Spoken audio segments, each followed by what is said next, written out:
the brain that changes itself. Doctor said, You will never read again. but they were wrong. Let me show you how this happened.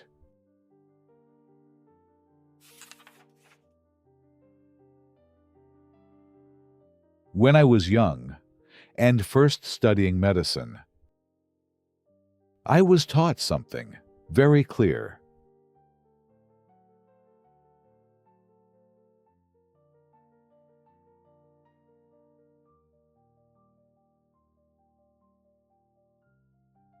The brain does not change.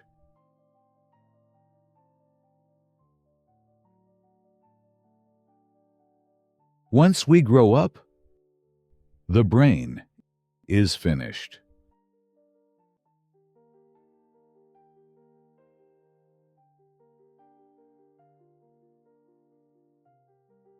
Its shape is fixed. Its abilities are set.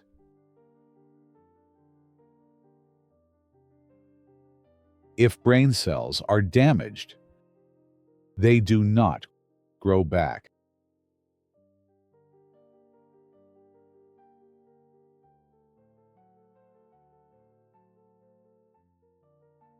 If a function is lost, it is lost forever.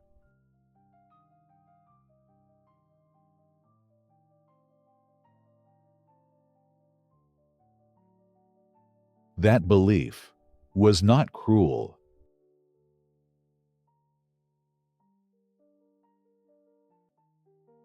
It was scientific truth, or so we thought.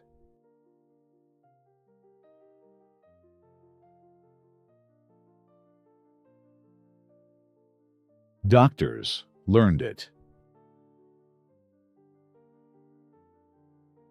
Professors taught it. Textbooks repeated it. And patients heard it every day.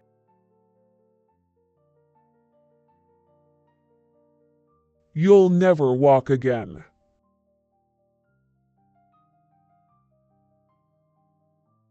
You'll never speak normally.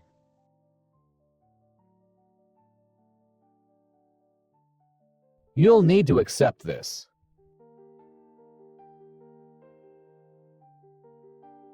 I believed it too.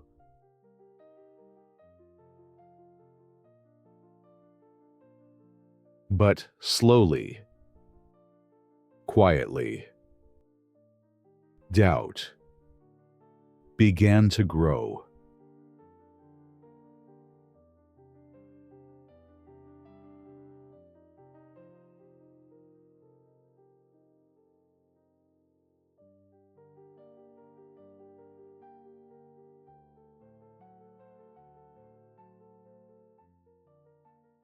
Because real people did not always follow the rules.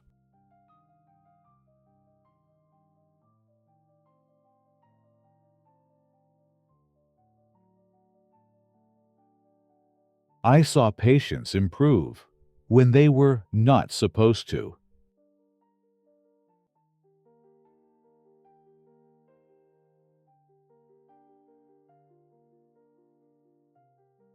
I saw learning happen where theory said it could not.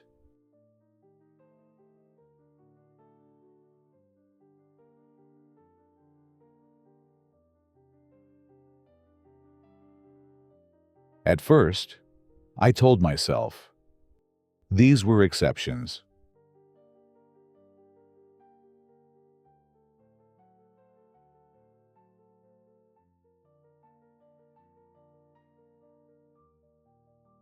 But there were too many.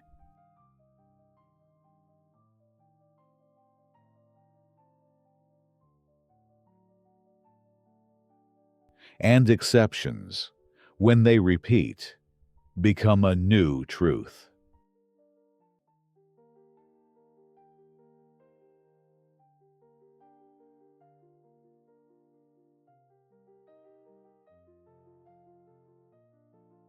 So, I started asking questions.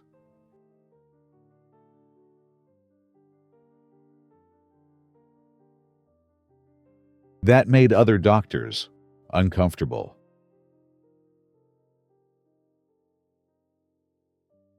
What if the brain is not fixed?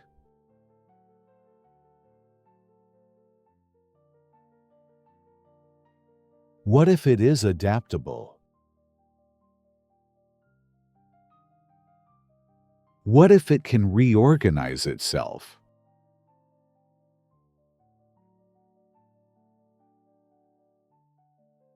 The first real crack in the old belief came from a scientist named Paul.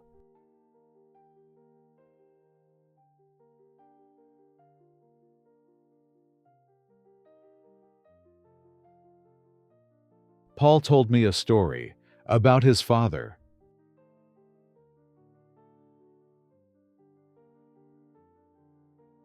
His father suffered a massive stroke.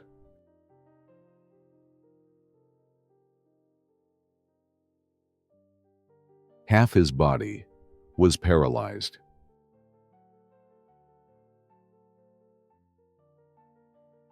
He could barely speak. Doctors examined him and said,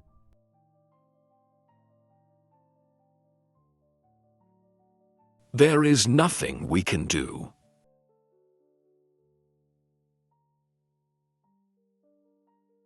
They sent him home to wait for the end.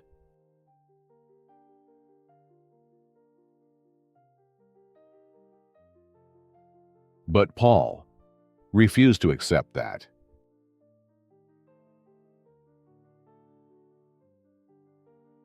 Instead of giving up, he did something radical.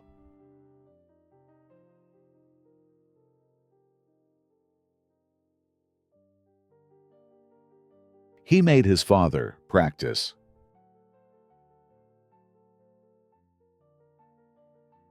Not heroic exercises, but small ones.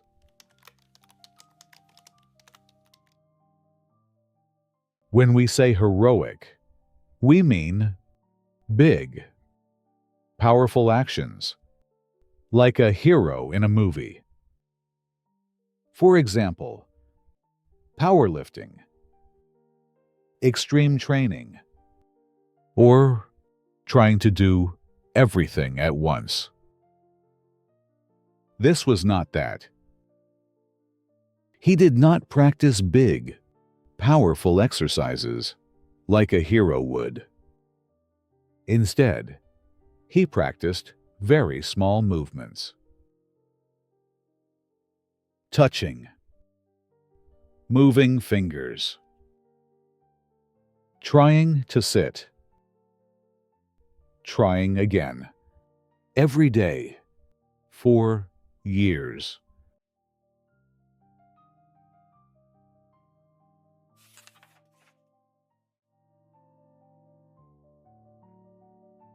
He made his father practice.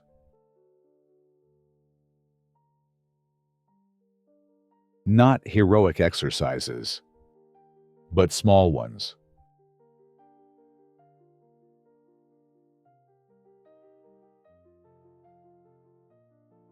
At first, nothing happened. Then, something small.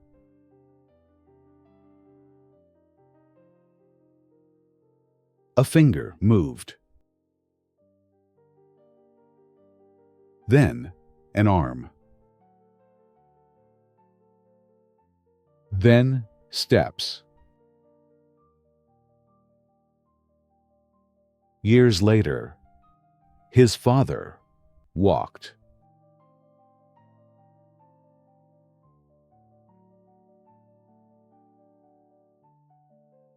He talked. He lived. He even went hiking.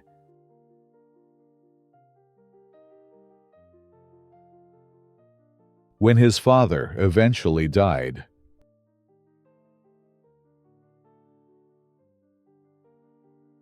scientists examined his brain.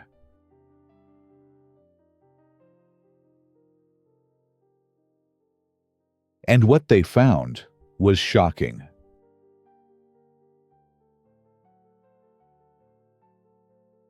The area of the brain that controls movement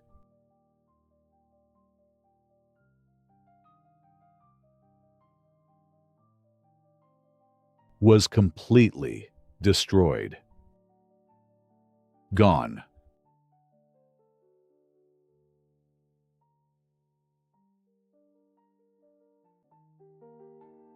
And yet, he had moved.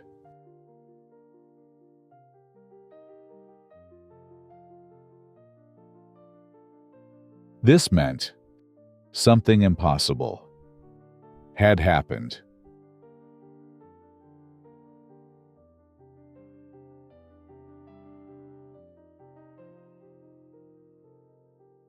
Movement had been handled by different brain areas.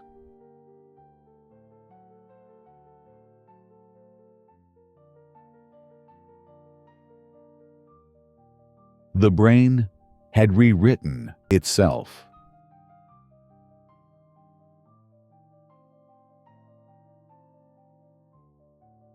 This was not magic. It was biology.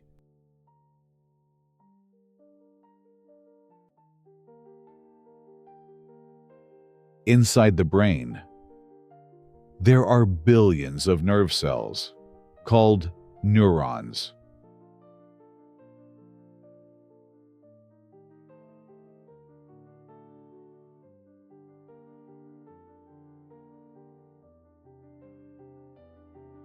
Each neuron communicates with others through tiny connections called synapses.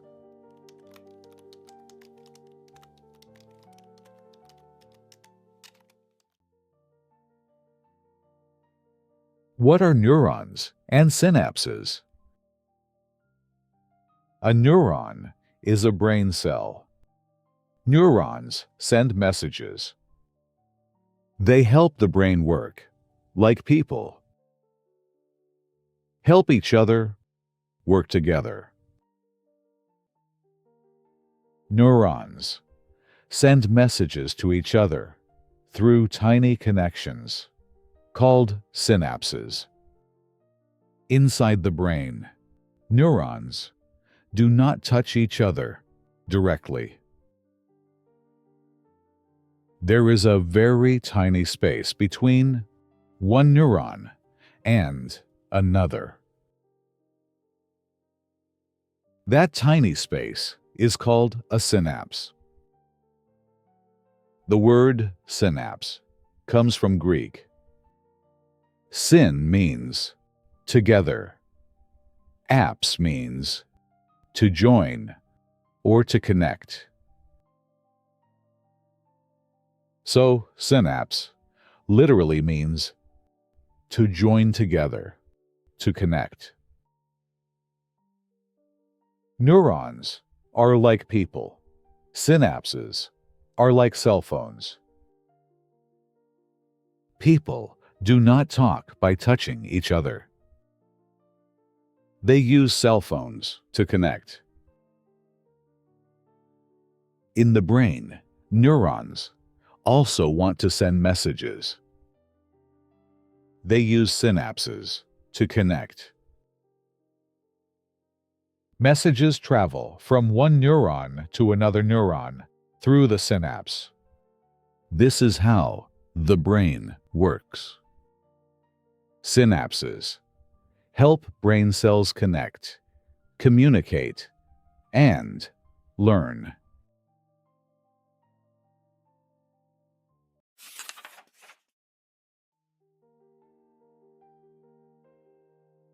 Inside the brain, There are billions of nerve cells, called neurons.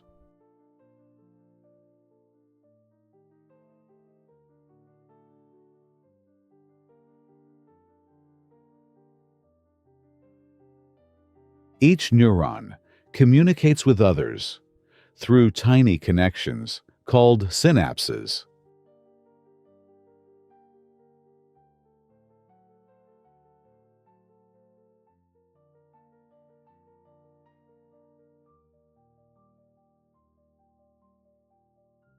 Because of this, every time we repeat something, the brain sends the same message again.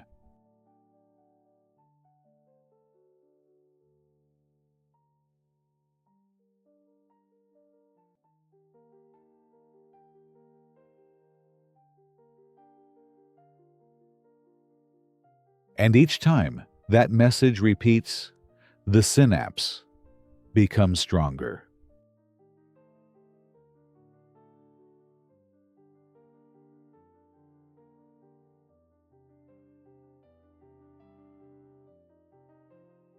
When we do something once, the signal is weak.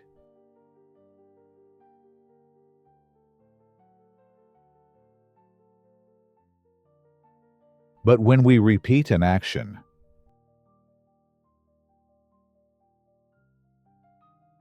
a thought, or a movement, the signal becomes stronger.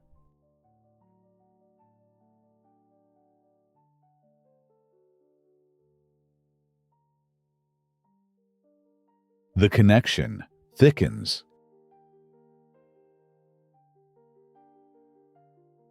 Like a dirt path, slowly turning into a road.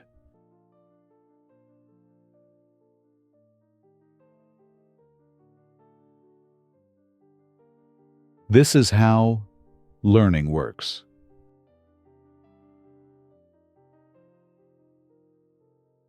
This is how habits form.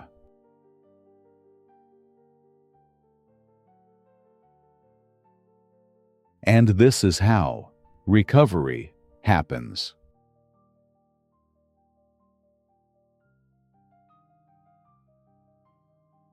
Scientists later summarized it simply.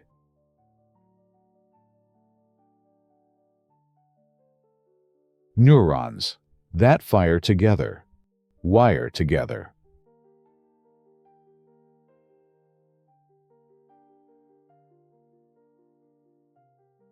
The brain changes based on what we do most.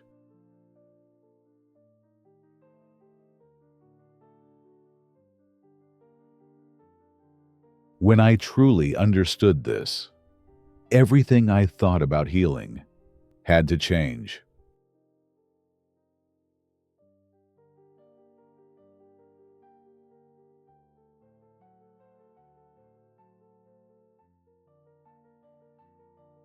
I met a woman named Cheryl.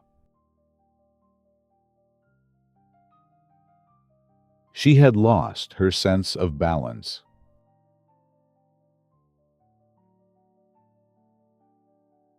Her inner ear no longer worked.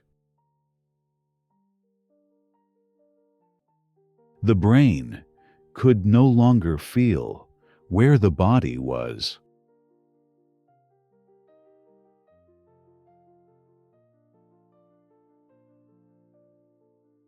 To her, the world was always spinning.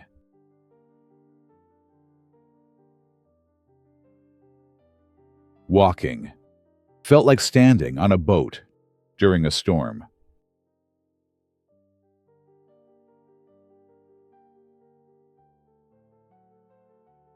Doctors told her This condition was permanent. a small device was created to help her brain receive balance information.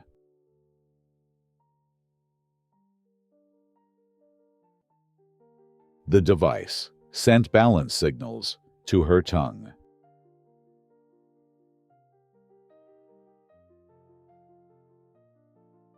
Her tongue.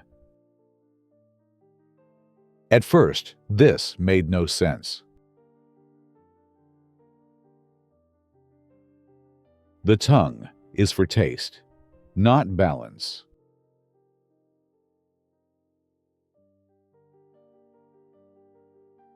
But the brain does not care where information comes from.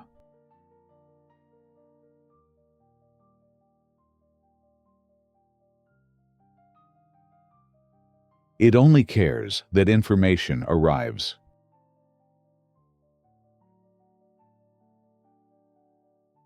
Cheryl wore the device.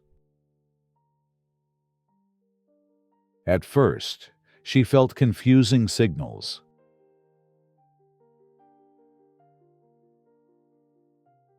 But her brain began to learn.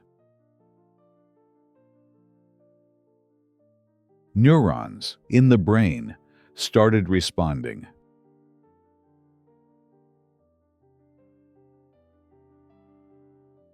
New pathways formed.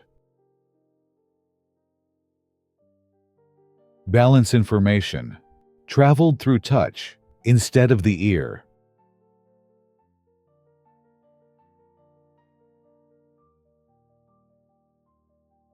After days, she could stand. After weeks, she could walk. Her brain had reassigned a job.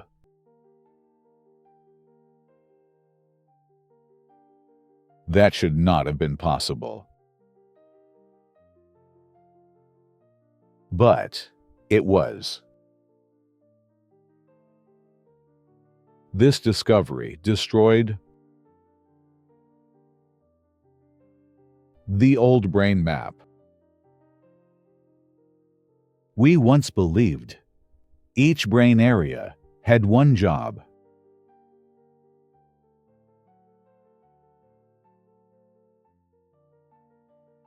Vision, only here. Movement, only there. Speech, only in one small place.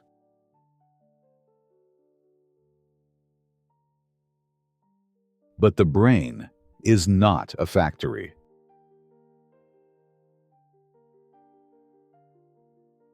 It is more like a city. If one road collapses, traffic finds another route. If one street is closed, cars use side streets instead. The brain is not rigid. It is adaptable. I saw this again with stroke patients.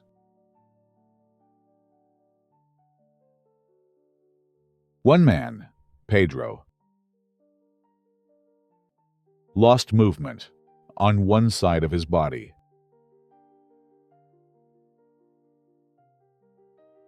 Doctor said, Recovery would be limited.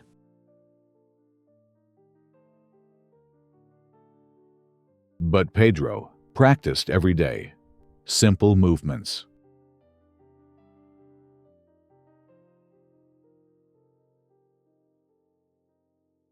Lifting fingers, turning wrists, touching objects. At first, the movements were weak.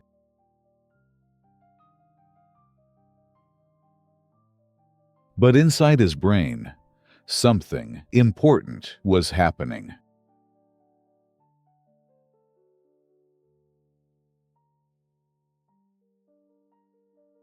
Each attempt activated neurons near the damaged area.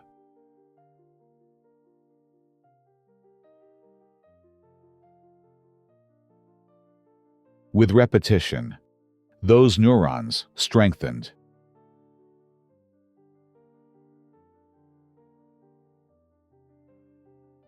New motor circuits formed. Slowly, movement returned.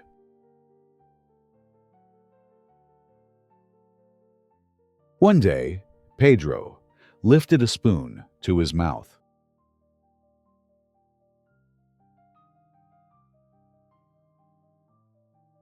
A simple act. But for him, it was a revolution. This was not willpower. It was rewiring. But I also learned that this power has a dark side.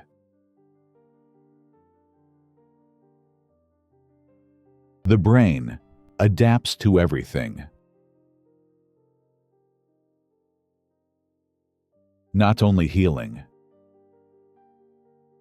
I met people trapped in addiction, obsession, and fear. Their brains had learned these patterns too well.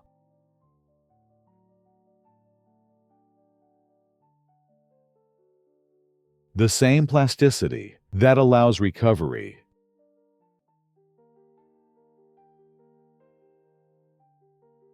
can also trap us in harmful loops.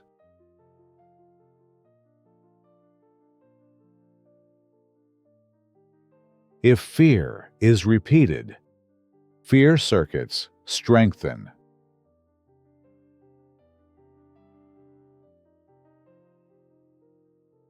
If anger is practiced, anger becomes automatic.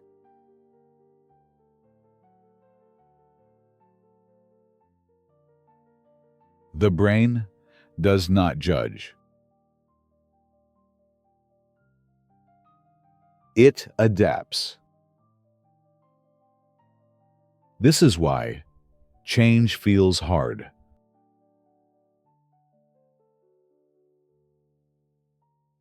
Old pathways are deep.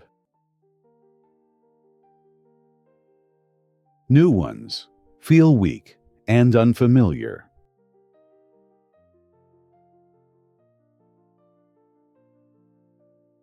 But weak does not mean impossible.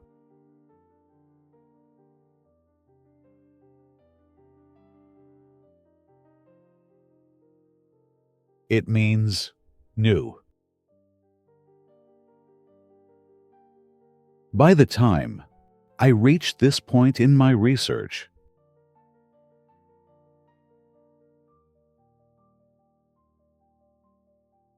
I realized something important.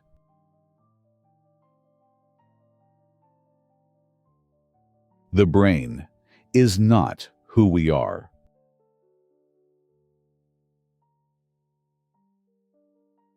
It is shaped by what we practice.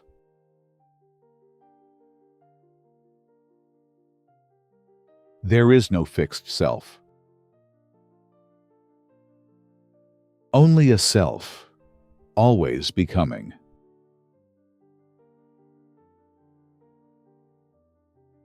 And this realization was only the beginning.